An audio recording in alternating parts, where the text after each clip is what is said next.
आपने गौर किया होगा, बिजली के टैरिफ बढ़ गए हैं, रेट बढ़ा दिए गए हैं और लगातार जैसलमेर ही नहीं पूरे राजस्थान में बिजली के दाम बढ़े हुए। यही हालत पेट्रोल के दामों में कहते थे पेट्रोल डीजल के दाम जो है वो अन्य राज्यों से अधिक है, तो अब तो आप कम कर लो, 1 साल हो गया आपने राज्य कम कर दिया क्या।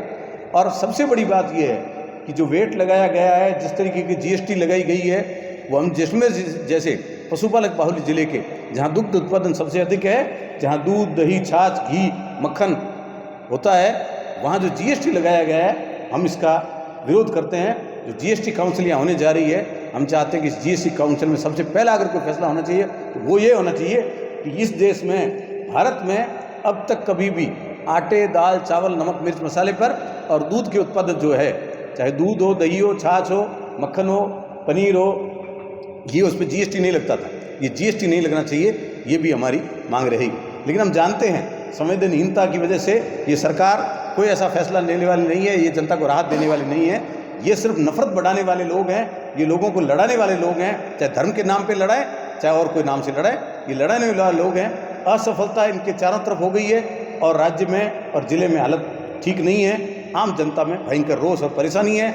आप सोच सकते हैं जिस तरीके से गर्मी के मौसम में जैसलमेर में बिजली पानी का संकट हो सकता है, लेकिन सर्दी के मौसम में इस बार 3 महीने तक जिस तरीके का शहर में और गांव में पानी बिजली का संकट हुआ, ऐसा मैंने पिछले 30 सालों में कभी नहीं देखा, इतना भयंकर संकट। और हर घर को अपने पानी का स्टोरेज नहीं होने की वजह से अगर टैंकर डलवाना पड़ रहा था तो हर घर को प्रति माह 3 से 5 हज़ार रुपये का खर्चा आ रहा था। आम गरीब आदमी की क्या स्थिति होगी आप सोच कर देखिए। इस मौके पर मैं यही कहना चाहता हूँ कि ये 1 साल की सरकार जो है ये विफल सरकार है। सिर्फ और सिर्फ अपनी कुर्सी बचाने में सफल हुए हैं मुख्यमंत्री भजन लाल जी, और उन्होंने सिर्फ और सिर्फ जो केंद्र से जो इंस्ट्रक्शन मिल रहे थे उनको फॉलो कर रहे हैं। जिस तरीके की निवेश की बड़ी बड़ी बातें की जा रही है, ऐसा कोई निवेश नहीं मिलने वाला है, क्योंकि व्यवस्था तो एक तरह सेंट्रलाइज कर रखी है। आप सोचिए 1 साल में राजस्थान की कैबिनेट की जितनी मीटिंग हुई है उसमें एक काम अनिवार्य रूप से हुआ है, जैसलमेर में अडानी को जमीनें दी गई। ये वो लोग हैं जो पिछले 5 साल बहुत बड़ी बड़ी बातें करते थे। सर्वाधिक जमीन जैसलमेर की पशुपालकों की किसानों की वो जमीन अडानी को दी जा रही है। हर कैबिनेट का फैसला देख लो, अब तक 1 साल में जितनी भी कैबिनेट हुई है मुख्यमंत्री जी की, उनकी तमाम कैबिनेटों में हर बार अलग अलग हेक्टेयर में जमीनें दी गई भी अडानी जी को। तो ये सरकार बस एक पूंजीपति की सरकार है, सिर्फ एक अडानी जी को राजी करने वाली सरकार है। इस सरकार में आम जन का कोई सरोकार नहीं है, आम जनता बेहाल है। शहर की हालत कर दें तो शहर में भी हालत बहुत अच्छे नहीं है। शहर में सफाई की देख लें, नालियों की देख लें, सीवरेज की देख लें, पशुपालकों के देख लें। अब देख लीजिए आप जिस तरीके से गांव में भेड़ बकरियों में फैली हुई है बीमारियां, 100 से अधिक केंद्र बंद पड़े, 100 से अधिक केंद्रों पर स्टाफ नहीं है।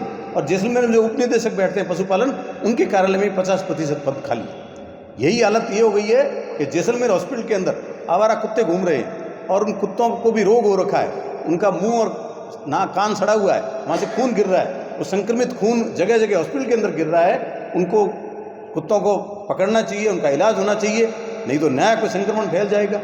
डेंगू से भी हालत ख़राब है ज़िले की। तो निश्चित तौर पर कह सकते हैं कि 1 साल में आम जन परेशान है।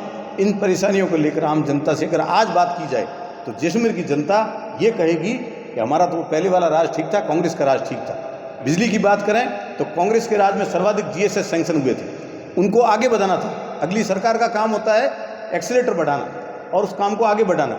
जितने GSS कांग्रेस के राज में सैंक्शन हुए थे उन GSS को आगे बढ़ाते, उनके फीडर नए खोलते, नए आगे से आगे उसका ट्रांसमिशन होता तो नए लोगों को उसके लाभ मिलता। लेकिन क्या हुआ, इन्होंने GSS जो सैंक्शन थे वो भी बंद कर दिए। जो नए GSS सैंक्शन हुए थे उनका बजट भी जारी हो चुका था, उन्हें भी रोक दिया। कोई 1 रुपये का काम नहीं हुआ है इसलिए पिछले 1 साल के अंदर। तो हम आराम से कह सकते हैं कि ये सरकार पूरी तरीके से विफल है। आम जनता परेशान है।